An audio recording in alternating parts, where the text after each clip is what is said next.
पूर्ण परमात्मा पाप कर्म दंड को भी काट सकता है। अभी तक जिस भी संत व महापुरुष से मिले उन्होंने यही बताया कि पाप कर्म फल भोगने से ही समाप्त होगा। वो प्रभु कौन है जो पाप कर्म को काट देता है, वो काल के बंधन से छुड़वा देता है। उसका क्या नाम है, पूजा की विधि क्या है? कृपया अवश्य सुनिए जगत गुरु तत्वदर्शी संत रामपाल जी महाराज के अमृत वचन। ये रुद्र संहिता है, 101 पृष्ठ पे है। ब्रह्मा जी कह रहे हैं वे अपने सारे अंगों पर भस्म रमाए रहते हैं। उन काल रूपी ब्रह्म ने एक ही समय में शक्ति यानी दुर्गा के साथ नाथ नहीं शिवलोक नामक क्षेत्र का निर्माण किया। जो सबसे ऊपर विराजमान है वे प्रिया और प्रियतम पति पत्नी रूप में शिव और शक्ति, शक्ति और शिव उसमें निवास करते हैं। ये दुर्गा कौन है यहाँ देखिएगा। वो काल जो है निराकार मानते हैं काल को, कहते हैं वो कभी सामने नहीं आता। फिर उसने सदा शिव भगवान शिव के रूप में अपनी मूर्ति आकार का वर्णन किया, आकार बना ली। तब उस निराकार परमात्मा ने अपने लीला शक्ति से अपने लिए एक मूर्ति की कल्पना की, साकार हो गया वो निराकार काल और यहाँ शिव रूप धारण कर लिया। और कहते हैं अपने विग्रह से स्वयं एक स्वरूप भूता शक्ति की सृष्टि की। अपने शरीर से कहता है एक औरत निकाली काल ने, ये ब्रह्म के पेट से परमात्मा निकाली थी, काल के पेट से दुर्गा। और वो निकली हुई औरत कौन है, उसको प्रकृति सर्वेश्वरी त्रिदेव जननी तीनों देवताओं की माँ नित्य और मूल कारण भी कहते हैं। सदाशिव द्वारा प्रकट की गई उस शक्ति की 8 भुजाएं हैं, यानी ये दुर्गा है और काल की पत्नी है। अब यहाँ वर्णन ये तो 100 पर पढ़ा आपने, ये वही रुद्र संहिता। अब 101 पर आप पढ़ रहे हो। वे अपने सारे अंगों पर भस्म रमाए रहते हैं। उन काल रूपी ब्रह्म ने, काल कहो चाहे ब्रह्म कहो सदाशिव कहो, एक वो काल शिव रूप बना लेता है। उन काल रूपी ब्रह्म ने एक ही समय शक्ति के साथ शिवलोक नामक क्षेत्र का निर्माण किया। उस उत्तम क्षेत्र को काशी कहते हैं।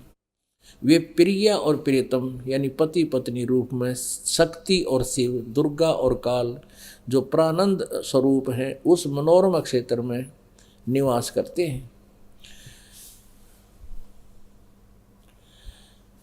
देव से एक समय उस आनंद वन में रमण करते हुए शिवा और शिव के मन में, दुर्गा और काल के मन में इच्छा हुई कि किसी दूसरे पुरुष की सृष्टि करे, यानी कोई पुत्र उत्पन्न करनी चाहिए, जिस पर यह सृष्टि संचालन का महान भार रखकर हम दोनों केवल काशी में रहकर स्वेच्छा अनुसार विचरें और निर्वाण धारण करें। ऐसे निश्चय करके शक्ति सहित सर्वव्यापी परमेश्वर शिव ने, ये तो उपमा ये अनुवाद करता दे रहा है, ऐसे निश्चय करके शक्ति सहित शिव ने, दुर्गा और काल ने पति पत्नी व्यवहार किया। अपने वाम भाग के 10वें अंग पर अमृत मल दिया। फिर तो वहां से एक पुरुष प्रकट हुआ, एक बालक उत्पन्न हुआ। यह देखना 102 पृष्ठ पर रुद्र संहिता और संक्षिप्त शिवपुराण 102 पृष्ठ पर नीचे आ जाए। तब उस शिव ने कहा, जो बालक उत्पन्न हो गया, उसने कहा बेटा व्यापक होने के कारण तुम्हारा विष्णु नाम विख्यात हुआ। अब काल का पुत्र है सतगुण विष्णु। अच्छा, फिर ब्रह्मा जी कहते हैं, ये है अध्याय नंबर 6 खत्म हुआ, 7वां प्रारंभ हुआ। ब्रह्मा जी कहते हैं देव से नारद को बता रहे हैं अपने पुत्र को ब्रह्मा जी। तत्पश्चात कल्याणकारी परमेश्वर शाम सदाशिव ने, उस काल ने दुर्गा के संयोग से पूर्वोत प्रयत्न करके जैसे विष्णु उत्पन्न किया, मुझे दाहिने अंग से उत्पन्न कर दिया। अपने आत्मा यहाँ अनुवाद करता गोलमोल कर गया कि भगवान शिव से शिव की उत्पत्ति कैसे दिखाएं, लेकिन कहते हैं सच्चाई अपने आप प्रकट हो जाती है, वो किसी के रोक की नहीं रुकती। अब दिखाते हैं, देखना 9वें अध्याय में यही रुद्र संहिता, ये रुद्र संहिता और पृष्ठ नंबर 110 पे ये देखिएगा, इसके 9वें अध्याय के लास्ट में इस प्रकार ब्रह्मा विष्णु तथा रुद्र इन 3 देवताओं में गुण है। रजगुण ब्रह्मा, सदगुण विष्णु, तमगुण शिव जी, परंतु शिव गुणातीत माने गए। इससे सिद्ध है कि ब्रह्मा विष्णु और इस महेश से ये शिव काल रूपी ब्रह्म ये भिन्न है, ये इनका पिता है। और कंसेप्ट यहाँ क्लियर हो गया। विद्वेश्वर संहिता और संक्षिप्त शिव पुराण पृष्ठ नंबर 24, 25 और 26 पे ब्रह्मा विष्णु महेश का एक बार युद्ध हो गया तो इस काल रूपी इनके पिता ने इनके बीच में एक लिंग यानी स्तंभ, इसको लिंग भी बोलते हैं, ये वो लिंग है जिसको पूजा करते हैं यो जो और बकवाद करते हैं, वो लिंग नहीं है। तो ब्रह्मा विष्णु महेश के बीच में एक स्तंभ खड़ा कर दिया तेजों में, जिससे इनका युद्ध समाप्त हो गया। फिर ये काल शिव रूप में प्रकट हो गया, फिर इन दोनों से वार्ता करता है। ब्रह्मा और विष्णु ने पूछा, प्रभु सृष्टि आदि 5 कर्तव्यों के लक्षण क्या हैं, यह हम दोनों को बताइए। भगवान शिव बोले, मेरे कर्तव्यों को समझना अत्यंत गहन है, तथापि मैं कृपा पूर्वक तुम्हें उनके विषय में बता रहा हूँ। अब यहाँ आ जाओ। ये आपने 24 पृष्ठ पे देखा और 25 पे पढ़ा ये, और अब 26 पे फिर पढ़िए या नीचे देखना। अब ये काल कहता है ब्रह्मा और विष्णु को, पुत्रो तुम दोनों ने प्रसन्न हुए मुझ परमेश्वर से सृष्टि और स्थिति नामक 2 कृत प्राप्त किए। इसी प्रकार मेरी विभूति स्वरूप मेरे ही जैसे हैं रुद्र और महेश ने, ये मैं नहीं, ये ने 2 अन्य कृत, अन्य उत्तम कृत संहार और तिरोभाव। इसी प्रकार मेरी विभूति स्वरूप रुद्र और महेश्वर ने 2 अन्य उत्तम कृत्य संहार और तिरोभाव मुझसे प्राप्त किए हैं। अब सिद्ध हो गया कि ब्रह्मा विष्णु अलग हैं, रुद्र और महेश्वर अलग है। ये महेश है यो काल का पुत्र तमोगुणी, और इस काल ने ही 11 रुद्रों की उत्पत्ति कर रखी है। 10 रुद्रों का 11वां रुद्र मुखिया है, और इसके ऊपर भी इसी का कंट्रोल है काल के पुत्र का। तो हमने जो अपना कंसेप्ट जो समझना है, जो क्लियर करना है कि काल जो है ये ब्रह्मा विष्णु महेश का पिता है, और ये ब्रह्मा विष्णु महेश से भिन्न है इति सिद्धम। और ये क्या कहता है कि मेरा ओम नाम है।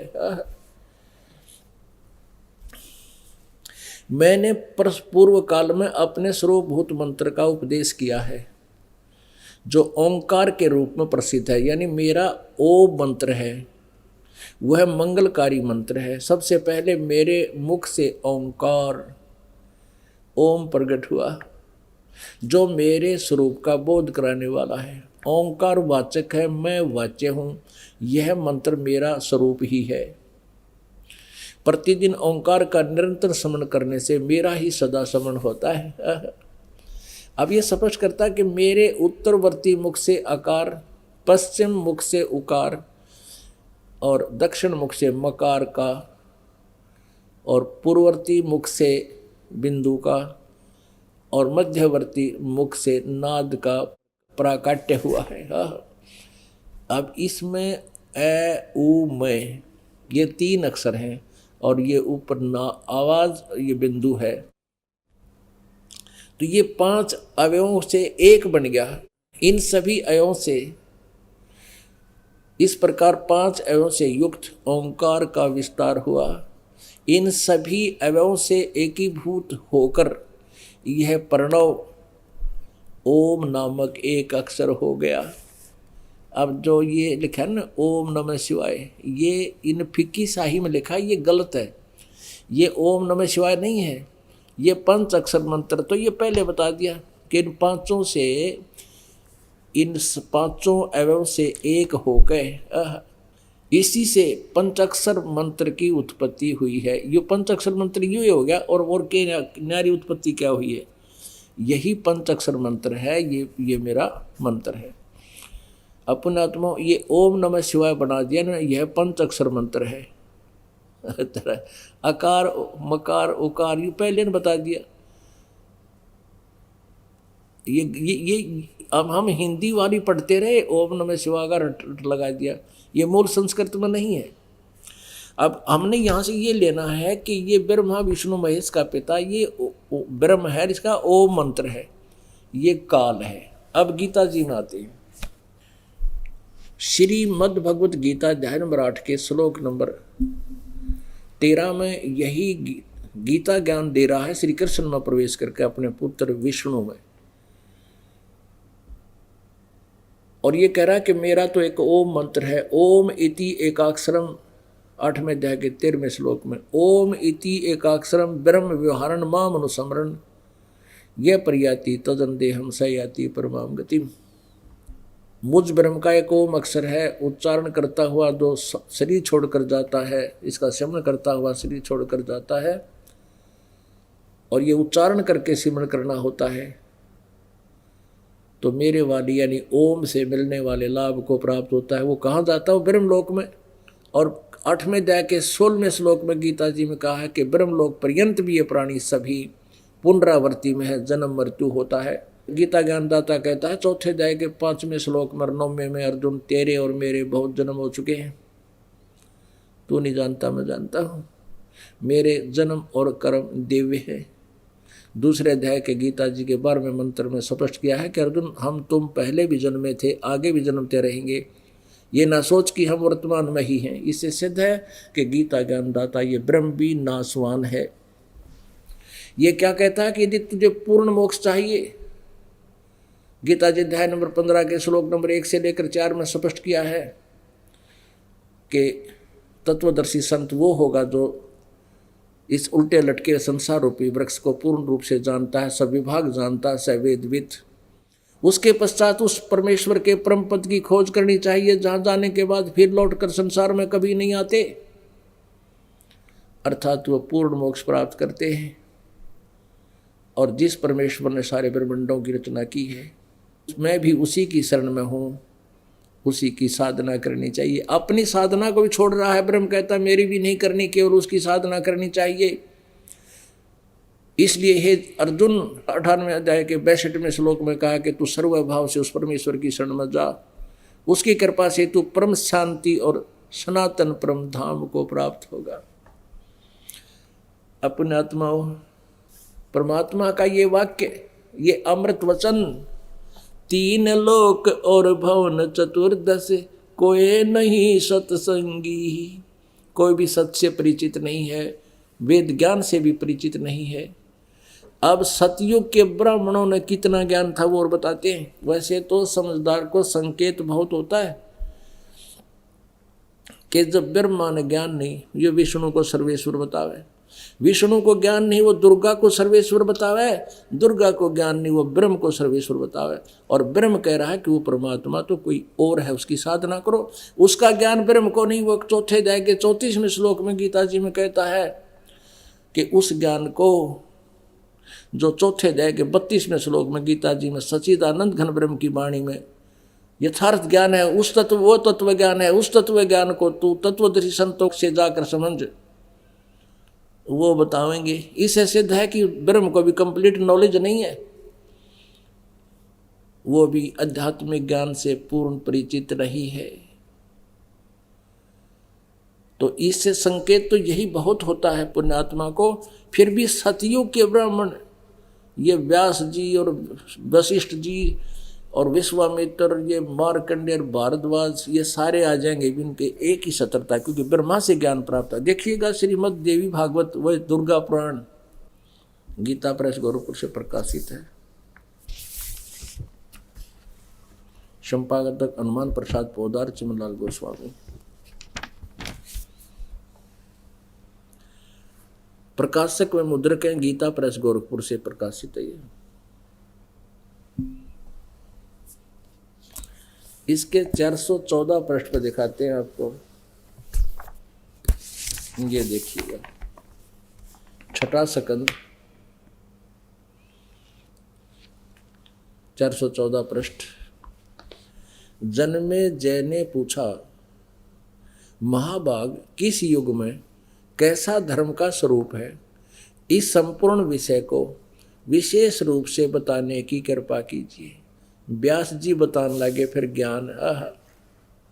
राजन, यह निश्चय है कि सतयुग में ब्राह्मण वेद के पूर्ण विद्वान थे। देखना वेद के पूर्ण विद्वानों के फिर अमृत वचन, उनके द्वारा निरंतर भगवती जगदम्बा यानी दुर्गा की आराधना होती थी। भगवती का दर्शन करने के लिए उनका मन सदा ललायित रहता था। प्रत्येक गांव में शक्ति मंदिर का उद्घाटन हो, इस विषय की उनके मन में बड़ी उत्सुकता थी। आदिया उड़ सतयुग के ब्राह्मणा का ज्ञान थे, वो दुर्गा की भक्ति करते थे, उससे के दर्शन करना चाहते थे। और वेद में कहीं भी दुर्गा की उपासना का जिक्र नहीं, ना गीता जी में कहीं पर उसका वर्णन है। तो ये शास्त्र विधि को त्याग कर मनमान आचरण करते थे और वेद ज्ञान नहीं था। वेद ज्ञान होता तो ये डड़ेड होते, दुर्गा की पूजा करते। दुर्गा कहती ओम का जाप करो, उस ब्रह्म की साधना करो, सब छोड़ दो। अब यहाँ देखो, धर्म की यही सती थी, त्रेता में भी रही, परंतु कुछ ह्रास हो गया था। सतयुग की जो सती थी वह द्वापर में विशेष रूप से कम हो गई थी। राजन, व्यास जी कह रहे हैं, राजन उन प्राचीन युगों में सतयुग त्रेता द्वापर में जो राक्षस समझे जाते थे, वे कलयुग में ब्राह्मण माने जाते हैं। ओए होए, क्योंकि अब के ब्राह्मण प्राय पाखंड करने में तत्पर रहते हैं, दूसरों को ठगना, झूठ बोलना और वैदिक धर्म कर्म से अलग रहना कलयुगी ब्राह्मणों का स्वाभाविक गुण बन गया है। पुण्यात्माओं, आप जी के समक्ष ये सब इतिहास हो गया। ना विष्णु जी को वेद का ज्ञान, ना ब्रह्मा जी को वेद ज्ञान, और ना दुर्गा को कंप्लीट ज्ञान है, और ना ब्रह्म को पूर्ण ज्ञान है। अब परमात्मा क्या कहते हैं, तीन लोक और भवन चतुर्दश कोई नहीं सत्संगी। पुण्यात्माओं, हमने सबसे पहले ये निर्णय करना है कि कौन सी साधना ठीक है, कौन सी गलत है, और कौन सा ज्ञान ठीक है, आत्मिक ज्ञान कौन सा कंप्लीट है। जो ज्ञान आपके पास पहले था उसका तो आपको पता ही है, और जो हमारे सदग्रंथ बता रहे हैं वो ज्ञान फाइनल है, और उसी के आधार से मोक्ष संभव है, उसी के आधार से सुख होगा। अब पुण्यात्माओं, कल भी आपको बताया था कि परमेश्वर का पाना, मोक्ष प्राप्त करना, ये कोई कठिन काम नहीं, सबसे आसान काम है, यह सबसे इजी जॉब है। आपको ये विश्वास होना कि जो साधना ये दास बता रहा है ये सत्य है, ये महाकठिन काम है। ये महाकठिन क्यों हो गया? क्योंकि परमात्मा कहते हैं, नौ मन सूत उलझिया ये ऋषि रहे झक मारे, सतगुरु ऐसा सुलझा दे भाई उलझे न दूजी बार। गुरु बिन काहू न पाया ज्ञान, जो थो था बुस छड़े किसाना। गुरु बिन वेद पढ़े जो प्राणी, समझे न सार रहे अज्ञानी।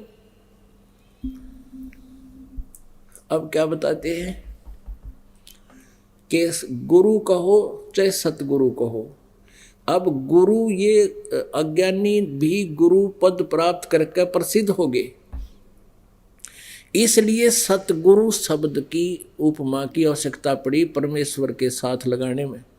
उस परम संत के साथ सतगुरु शब्द लगाना इसलिए अनिवार्य हो गया कि नकली गुरु बहुत हो गए,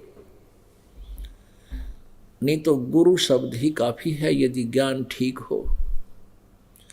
अब क्या बताते परमात्मा के सतगुरु बिन काहू न पाया ज्ञाना, जो थोथा वो छड़े किसाना। और सतगुरु बिन वेद पढ़े जो प्राणी, और समझे ना सार रहे अज्ञानी।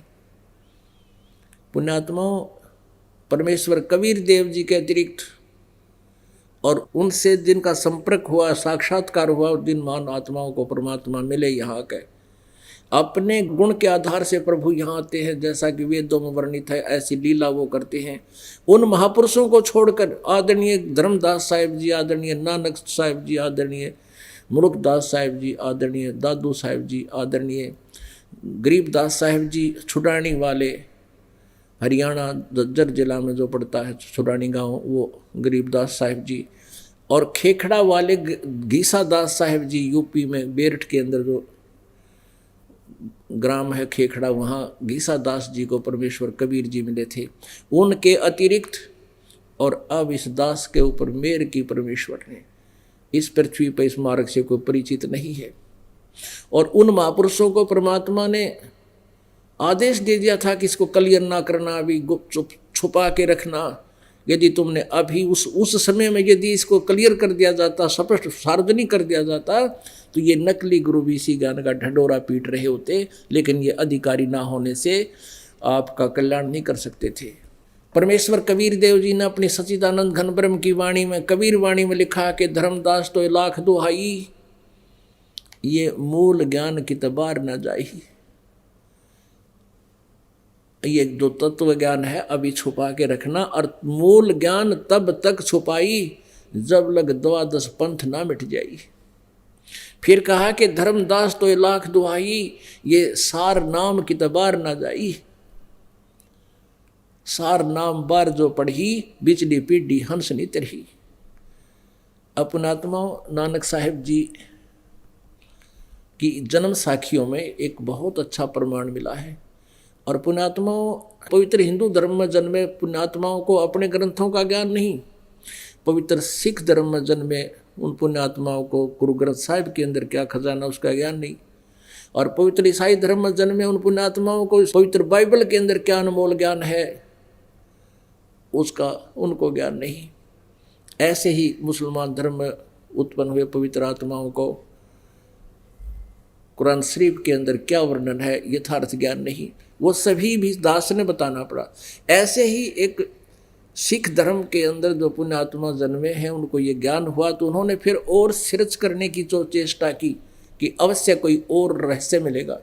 तो जन्म साखी एक सिख बच्चे ने आकर दिखाई कि ये तो जी आपने जो बोला था यह स्पष्ट हो रहा है कि मर्दाना और बालाजी गुरु नानक देव जी के बहुत निकटतम बच्चे थे, शिष्य थे। बालाजी के द्वारा लिखी गई है वो एक जन्म साखी, उसमें स्पष्ट किया है कि नानक साहिब जी यही नाम जाप करते थे जो 2 मंत्र का है, सतनाम यही है।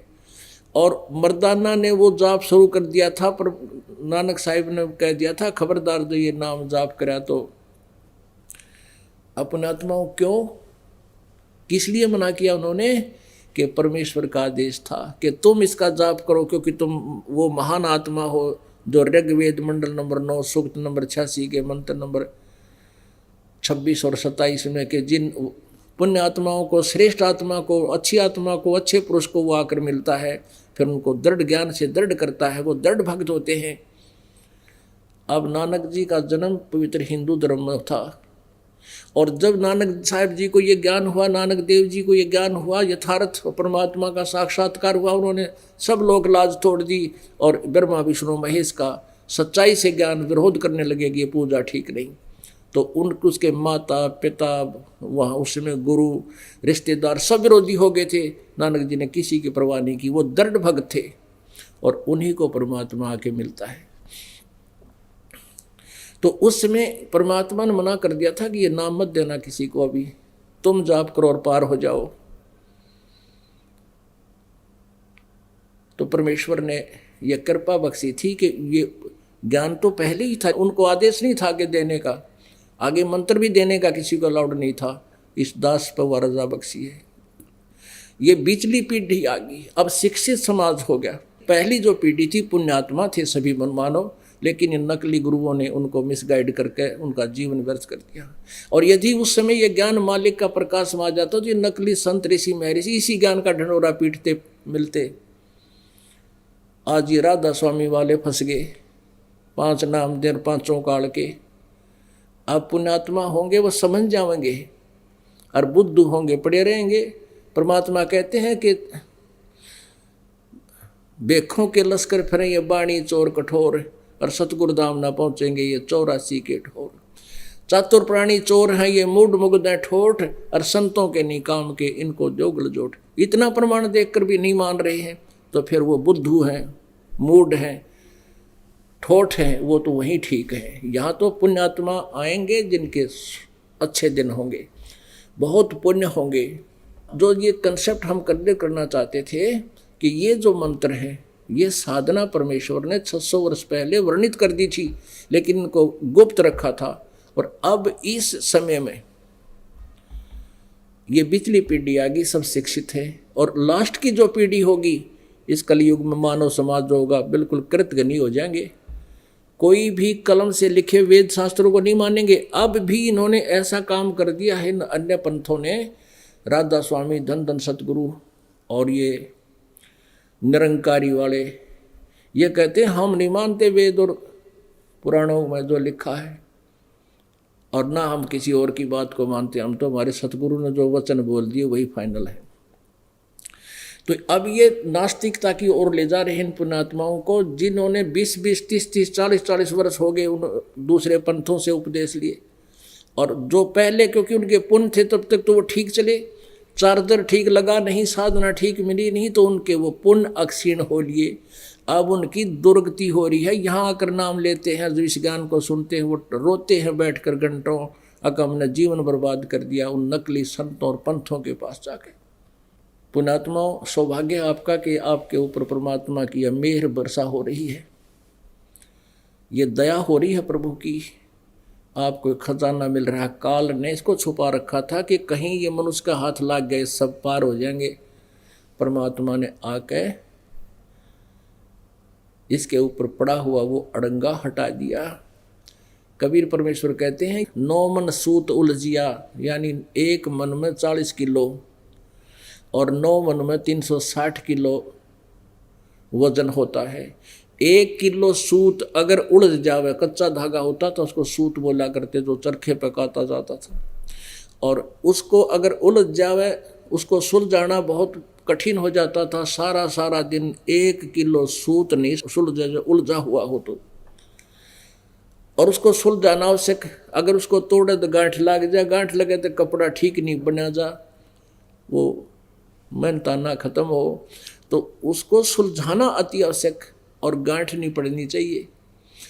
1 किलो को सुलझाना इतना कठिन, और 9 मन सूत उलझा हुआ हो, तो इन अज्ञानी संतों ने काल प्रेरणा से इस आध्यात्मिक ज्ञान रूपी 9 मन सूत को उलझा रखा था।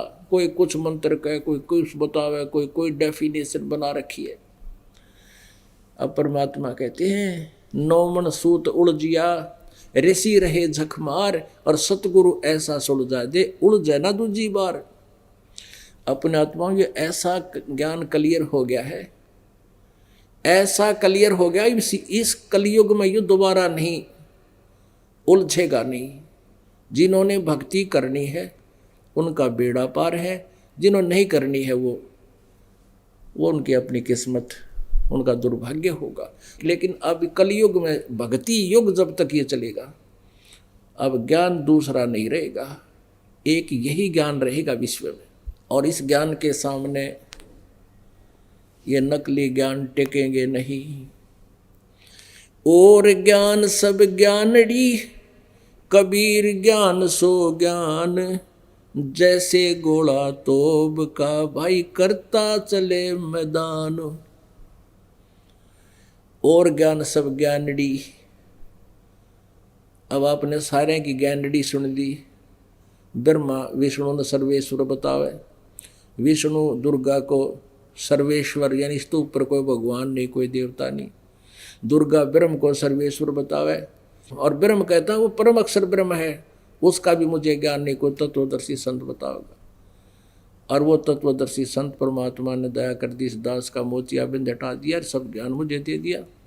तो अब भी नहीं समझेंगे तो फिर क्या करें, फिर तो रब भी राखा ना रहे। अब कहते हैं ना, अब तो रब ही राखा है, अब फिर रब भी राखा ना रहे, आपका रखवाड़ा नहीं होगा, क्योंकि आप उस रब की आज्ञा की अवहेलना करोगे यदि अब सत साधना नहीं करोगे, पुरानी साधना को नहीं छोड़ोगे। अब परमेश्वर ने अपने सच्चिदानंद घन ब्रह्म की वाणी में क्या बोला है? कर्ता ऊपर चोट है, कहते हैं करतार, मूल लहे नहीं मूर्खा, ये गिनते हैं क्यों डार। परमात्मा कहते हैं कि एक कबीर परमेश्वर के अतिरिक्त यदि कोई और अपने आप को कर्ता मानता है, भगवान मानता है, वो कर्ता नहीं है। ये चतुर्भुजी भगवान कहावे, हर हट डोर बंधे सब आवे। ये कोटिक करता फिरता देखा, हर हट डोर कहू सुन लेखा। अब क्या बताते हैं, कर्ता ऊपर चोट है, कहते हैं करतार। इनका कहते हैं सब दुखी होंगे जो अपने आप को एक उस परमात्मा को छोड़कर अपने आप को कोई प्रभु मानता है। और मूल लह नहीं मूर्खा, गिनते हैं क्यों डार। मूल जड़ को नहीं पकड़ रहे, जड़ को ग्रहण नहीं कर रहे, मूल गह नहीं मूर्खा, ये गिनते हैं क्यों डार। यानी ऊर्ध्व मूलम अधः शाखम, ऊपर को जड़ नीचे को शाखा वाला ये संसार रूपी उल्टा लटका हुआ वृक्ष है। इसका मूल कौन है? वो परम अक्षर ब्रह्म है। कहते परम अक्षर ब्रह्म को ग्रहण नहीं कर रहे हैं, ये आन उपासना क्यों करते हैं नालायक। सतगुरु साहेब एक है, दूजा भरम विरोधे। बिन सतगुर सूझे नहीं, चाहे पढ़ो 18 बोधे। बिना सतगुर के ये ज्ञान आध्यात्मिक नहीं हो सकता, चाहे 18 बोध पढ़ते रहो। गलघोटा गुरुआ घने, ये फांसी दे अड़ाए। 12 तिलक बना के ये जमपुर दे धकाए। क्या बताते हैं, ये गलघोटा गुरु गणे यानी अपने जाल में फंसाए रखते हैं पुण्यात्माओं को, और एक बना कर 36 प्रकार के अलग अलग आडंबर, बाह्य आडंबर, और संत दच जाते हैं पुण्यात्माओं को, और इनको फंसा के इनका जीवन व्यर्थ करा के इनको काल के नरक में धक्का दे देते हैं। गलघोटा गुरुआ घने, फांसी दे अड़ाए। कते नहीं हलन देने का, झूठ बोला रामपाल, झूठ बोला है, वहाँ ना जाइयो। वो तो आलोचक है, निंदा करता है, और उनके करवा के जीवन बर्बाद कहते हैं काल के जमपुर में नरक में धक्का दे देते हैं। गलघोटा गुरुआ घने, ये फांसी दे अड़ाए। 12 तिलक बना के फिर जमपुर दे धक्काए, धक्का देकर डालाते वहां पर। झूठे गुरु का नाक ले, फिर श्रवण और नयने। सतगुरु बोले साखिया, दूर कर फोकट फेन। झूठे गुरु को झटक दे, से स्वामी को फूके। या मैं दोष जरा नहीं, शब्द कहा हमको के। अपनात्माओं कहते झूठे गुरु के तो नाक और कान काट दे, यहाँ तक प्रमाण दिया है, क्योंकि इतने अनमोल जीवन को बर्बाद कर रहा है। नाक और कान काटने का मतलब ये नहीं है कि सचमुच ही न काट दे। नो क्या करना भाई, हमारी तो नाक कटवा दी, यानी उनकी कति बेइज्जती कर दे। अक्तने ज्ञान कति नहीं, आपको ज्ञान नहीं, क्यों दुरुक्ति कर रहा है, इतने जीवन को बर्बाद कर रहा है। या तो स्पष्ट कर तू कहाँ से लाया ये मंत्र और कहाँ प्रमाण है इनका। यानी शिष्टाचार से विरोध करना, किसी के साथ अभद्र तरीका भी नहीं बरतना, यानी उनको कति बेनकाब कर देना, नाक और कान काट देना। जो दास कर रहा है ये नाक और कान काट रहेंगे। झूठे गुरु को झटक दे, से स्वामी को फूके। कहते झूठे गुरु ने तुरंत त्याग दे, और फिर भी उस झूठे का जो साथ दे रहा उनका कोई लालच में कोई शिष्य कहता उन्हें फूक दे। फूक दे माने जलावे नहीं, कहते मरण दे, ना मानते जाओ तुम। नो कहना फूक के नहीं लो ठा के, यानी उसको उसके बातों पर जोर नहीं दे और ना उनसे संघर्ष करे, एक लो पटक ठाके। झूठे गुरु को झटक दे, से स्वामी को फूके। या मैं दोष जरा नहीं, शब्द कहा हमको। कई नो कहे कदे पहले वाले गुरु को त्याग दें, पाप लगे। परमात्मा कहते इनमें जरा भी दोष नहीं है, हमने शब्द कहा हमको। कहते ढोल के डंके पे कह रहे हैं, ऐसे नकली गुरु को तुरंत त्याग देना चाहिए। अब कई कहते हैं हमारा क्या बनेगा, इतनी 30 साल हमने वहाँ लगा दिए, वहाँ तो चाहे 100 साल लगा दो तो भी व्यर्थ है। अब जैसे कोई आपने बरवाला आना है और आप दिल्ली से चले हो और आप चले गए जयपुर रोड पर, जयपुर जाकर आपको पता चला कि मैंने तो बरवाला जाना था, और वहाँ कोई कहे कि ये रास्ता ठीक नहीं, आप इधर से वापस जाइए और इधर से ये रास्ता है बरवाला जाने का। अब वहाँ कोई ये कहेगा कि मैं आ गया 200 किलोमीटर, अब मेरा क्या बनेगा, कैसे जाऊँ ऊपर, मैं तो इसी तरफ चलूँगा। तो मूर्ख कह सके कह को शराब पी रहा हो, कह भांग पी रहा हो, वो बोल सकता है ये बातें, या कति अज्ञानी बुद्धू। आगे फिर उसी में बढ़ना मूर्खता है, उसको तुरंत वापस हो जाना चाहिए, समझदार का काम है। उसने तुरंत त्यागे और वापस अपनी उसको कुमार्ग को त्याग कर सुमार्ग स्वीकार करे। क्या बताते हैं, पीछे गई सो जान दे, ले रहती को राखे, उतरी लाव चढ़ाइयो, करो अपुटी चाखो। अब पहले परमात्मा की उदाहरण दे रहे हैं कि पहले जो कुआं होता था और कुएं से एक तो रहट लगाकर सिंचाई करते थे, रहट हरहट, एक पुली होती थी बहुत बड़ा व्हील, और उसके ऊपर चैन लगा दिया करते थे, वो बहुत लंबी कुएं के पानी तक लटक जाती थी, और वो पुली के ऊपर से उसको डबल करके वेल्ड कर देते थे, उसका बाल्टियाँ वेल्ड कर देते थे और पानी चलता था, वो घूमती थी, ऊपर जल खाली हो जाता और नीचे बाल्टियाँ भर के आती, ऊपर खाली हो जाती। ये तो अरहट था। एक कुआं होता था, उसमें एक चड़स होती थी, चड़स बहुत बड़े चमड़े का एक बहुत बड़ा पात्र बन जाता था, जिसमें नीचे से जल भरते थे और ऊपर सिंचाई करते थे। तो उस चड़स में लंबा रस्सा होता, उसको ला बोलते थे, लंबा रस्सा ला, और उस चड़स को यानी एक जैसे कपड़ा समझ लो, चमड़ा होता था, उस चमड़े को ऊपर रस्सी से बांध दिया जाता था, उसमें पानी जल ज़्यादा आ जाता था, यानी 1 क्विंटल के करीब उसमें जल एक बार निकलाता था बाहर, उसको भर के। और एक पुली होती थी, पुली जैसे पुराने कुओं के ऊपर बाल्टियाँ से पानी निकालते हैं, एक लोहे की पुली होती है, उसके ऊपर रस्सी डालकर रस खींचने में बहुत आसानी हो जाती है। जब पुली के ऊपर से रस्सा डालकर उसका खींचते हैं तो आसानी से जल बाहर आ जाता है, और उस पुली से नीचे रस्सी उतर जाए नेजू, तो उसको बड़ी कठिन हो जाता है खींचना, बड़ी मुश्किल हो जाती है। और फिर उसको ऊपर उस पर चढ़ा ले, उस पुली पर उस ला को रख ले तो बहुत आसानी हो जाएगी। तो यहाँ कहते हैं पीछे गई सो जान दे, ले रहती को राखे, उतरी ला चढ़ाइए, करो अपूठी चाख। कि तुमने शास्त्र विधि अनुसार साधना त्याग के उस पुली से नीचे रस्सा कर लिया, अब पूरा जोर लगा रहे हो और वो काम बन नहीं रहा। कहते इसको फिर से उसी पुली पर रख लो, उस ला को पुनः उस पुली पर रखो और फिर आसानी से आपका वो काम सरेगा। यानी शास्त्र विदिता का मनमाना आचरण कर रहे हो, महादुखी हो रहे हो, और फिर से इस रस्से को उस पुली पर फिर से रख लो, शास्त्र को साधना शुरू कर दो, आपके सारे ठाठ हो जाएंगे। बोलो सतगुरुदेव की जय हो। परम पिता परमात्मा पूर्ण ब्रह्म सारी सृष्टि के रचनहार कुल मालिक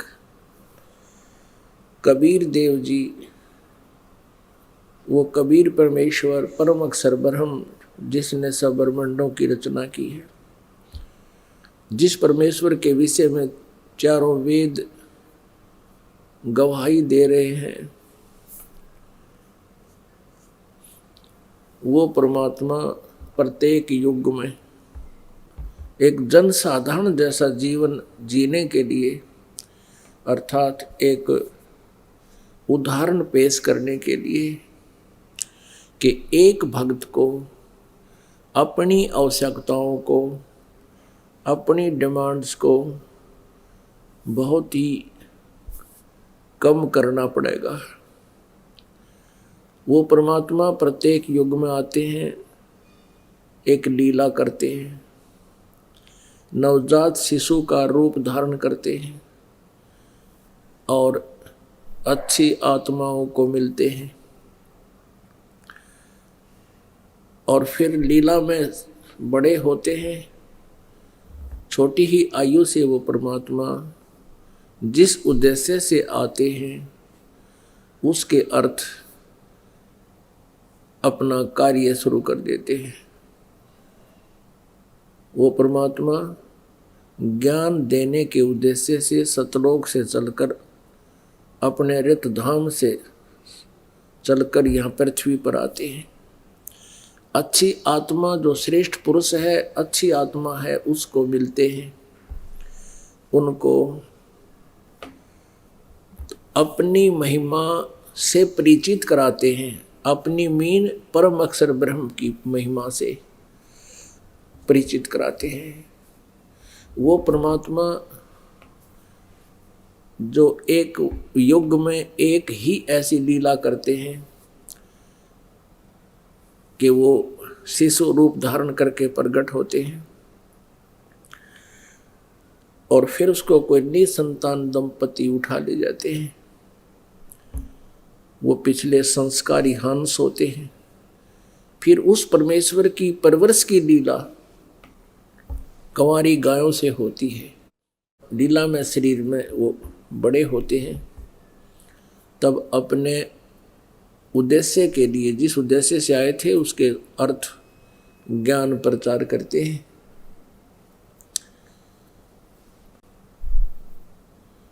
पुण्यात्माओं,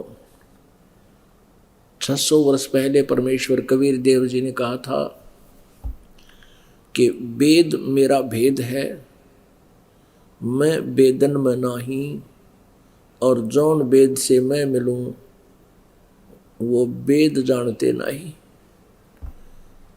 परमेश्वर कबीर देव जी ने कहा था कि चारों वेद मेरा ही गुणगान कर रहे हैं, मेरे ही बारे में जानकारी दे रहे हैं, लेकिन इन चारों वेदों में ऋग्वेद, यजुर्वेद, सामवेद और अथर्ववेद, इन चारों वेदों में मेरे पाने की विधि नहीं है, मेरी पूजा की विधि नहीं है, बाकी सब महिमा मेरी ही है।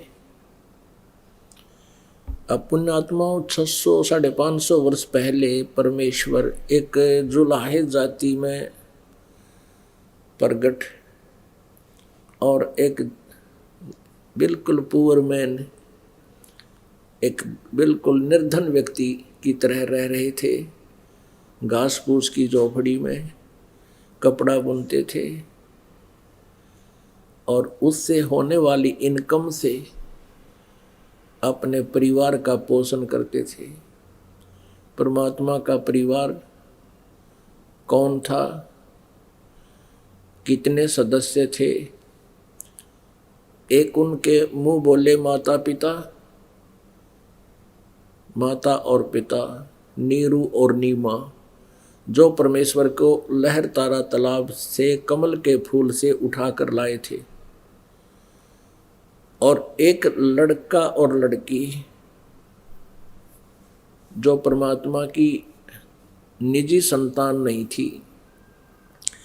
एक लड़का मृत्यु को प्राप्त हो गया था, उनके कुल वालों ने, उनके वंश ने उसमें जल प्रवाह कर दिया था।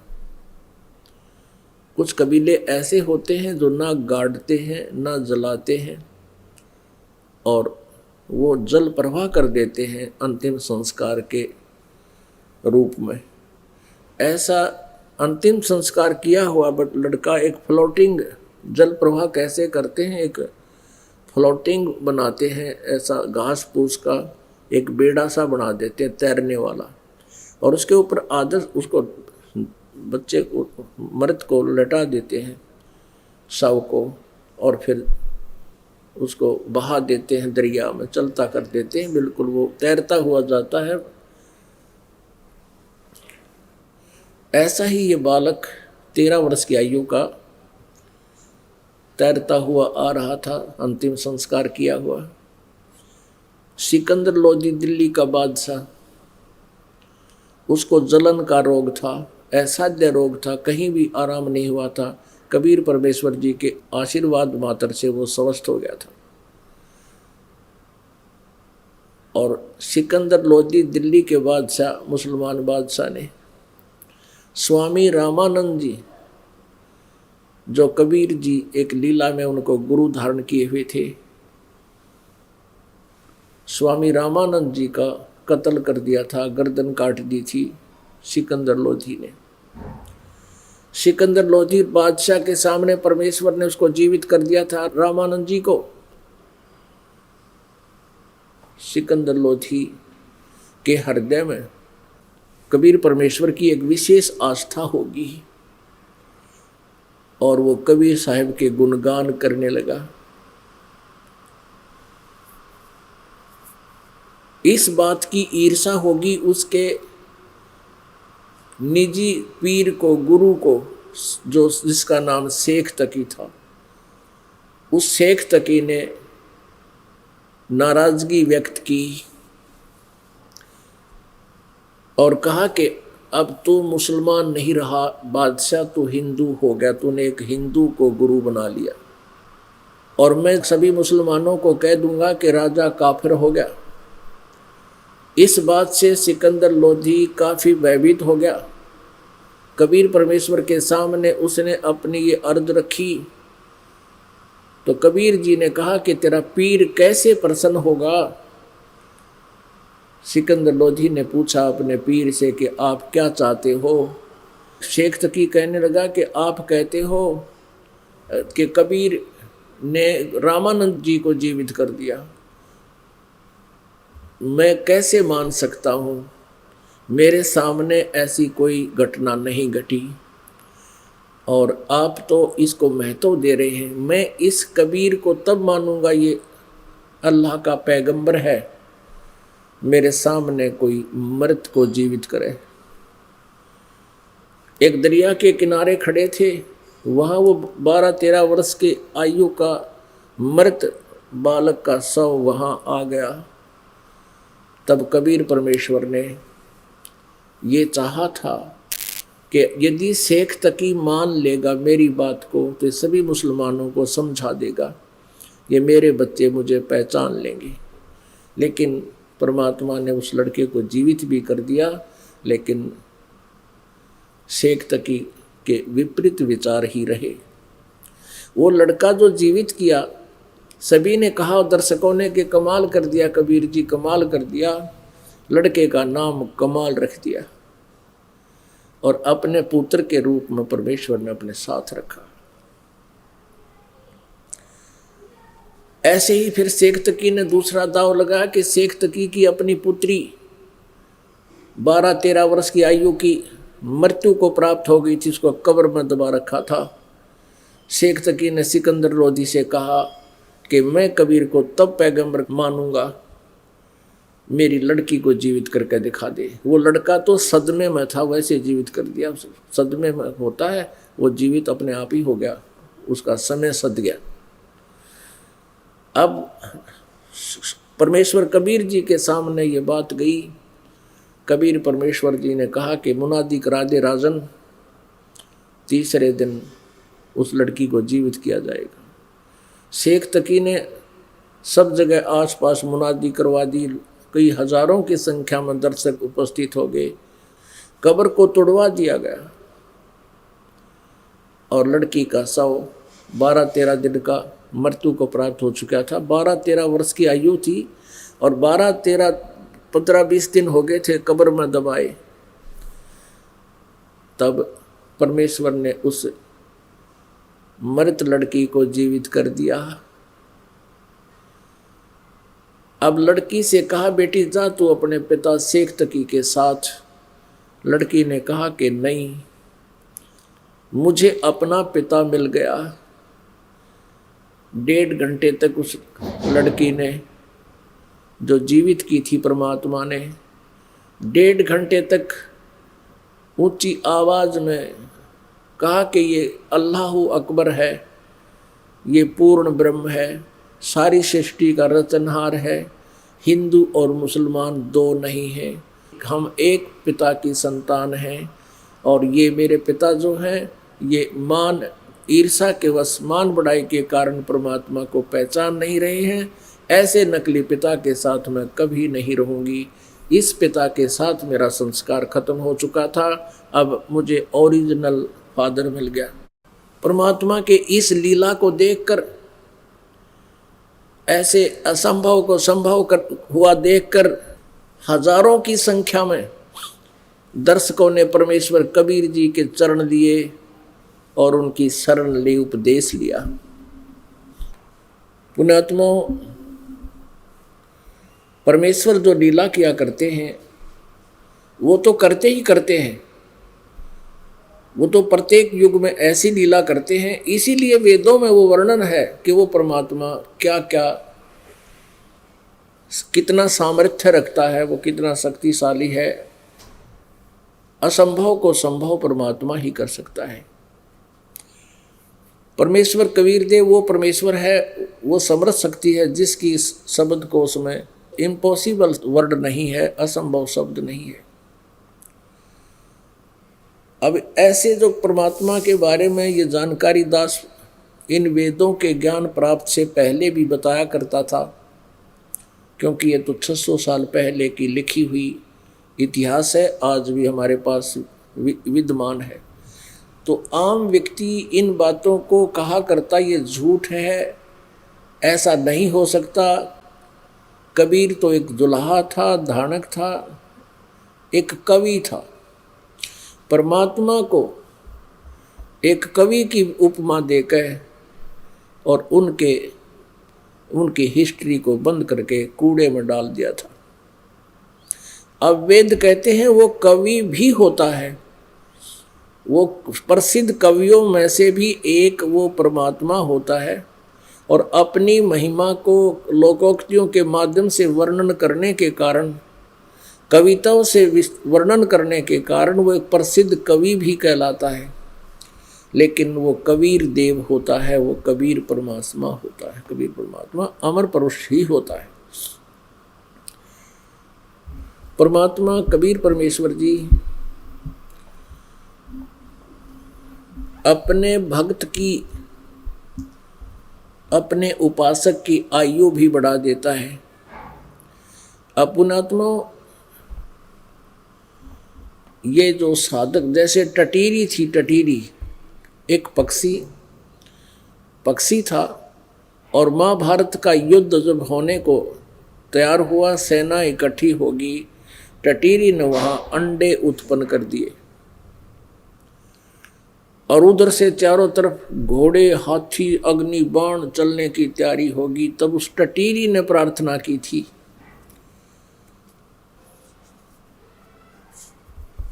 मेरे बच्चों की रक्षा कीजिए प्रभु। तो पिछले जन्म जन्मांतर की परमेश्वर की किसी जन्म में भक्त नहीं रही थी, अब अपने दुर्भाग्यवश वो संस्कारवश एक जीवन पक्षी का भोग रही थी। तो उस टटीरी के पिछले जन्म जन्मांतर के किसी शुभ संस्कार के आधार से परमात्मा ने उसके अंडों की रक्षा की। वहां अग्नि बाण चले, करोड़ों आदमी मर गए, युद्ध में मृत्यु को प्राप्त हुए, अंडों को आंच नहीं आने दी। उसके ऊपर एक बहुत बड़ा हाथी का घंटा, जो घंटी होती है गले में, वो बहुत भारी था, वो गिर डाल दिया, ऊपर टूट के गिर गया। वो बच्चे बचा दिए। ऐसे ही ये हंस जो पिछले जन्म के थे, कमाल, उस लड़के का नाम कमाल रख दिया। सबने कहा कमाल कर दिया, कमाल कर दिया। परमेश्वर ने उस लड़के का नाम कमाल रख दिया। लड़की को जीवित किया, सभी ने कहा कमाल कर दिया, उस लड़की का नाम कमाली रख दिया। और दोनों बच्चों को पुत्र और पुत्री के रूप में परमेश्वर कबीर जी ने अपने साथ रखा। ये परिवार था परमेश्वर का। उनके कोई पत्नी नहीं थी। पुण्यात्मा, परमात्मा की लीला दिखाते हैं कि वो परमेश्वर आयु भी बढ़ा देता है। ये देखिएगा ऋग्वेद मंडल नंबर 10। प्रकाशक है सार्वदेशी कार्य प्रतिनिधि सभा, महर्षि दान भवन, रामलीला मैदान, नई दिल्ली से प्रकाशित है। मुद्रक है Prince offset printers, 1510 Pataudi house, Daryaganj, नई दिल्ली।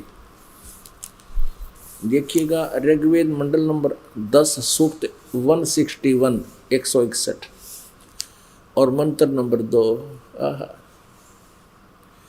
यदि रोगी नष्ट जीवन शक्ति वाला हो गया है, यदि अथवा सीमा से परे चला गया है, यदि मृत्यु के समीप पहुंच गया ही है, तो भी उस रोगी को मैं, इन्होंने यो डंगा डाल दिया, मैं वैद, क्योंकि ये नहीं मानते, क्योंकि इन्होंने भगवान को अपाइद सिद्ध कर रखा है दयानंद ने। और दयानंद की सोच के अनुसार इस अनुवादक ने यहाँ इसको ये वैद लिख दिया। ये कोई औषधियाँ की बुक थोड़ी है, ये कोई दवाइयाँ की किताब नहीं, ये तो परमात्मा की महिमा का गुणगान है। कष्टप्रद रोग के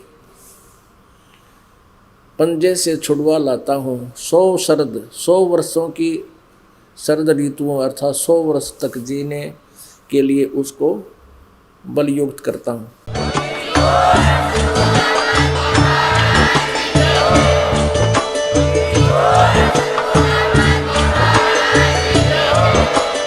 आप सुन रहे थे जगत गुरु तत्वदर्शी संत रामपाल जी महाराज जी के मंगल प्रवचन। अधिक जानकारी के लिए विजिट कीजिए हमारी वेबसाइट www.jagatgururampalji.org। संत रामपाल जी महाराज जी के शुभ आशीर्वाद से पूरे विश्व भर में 500 से भी ज्यादा नाम दीक्षा केंद्र हैं, जिन पर संत रामपाल जी महाराज जी द्वारा ऑनलाइन निशुल्क नाम दीक्षा दी जा रही है। अपने नजदीकी नाम दीक्षा केंद्र का पता करने के लिए संपर्क करें 8222880541।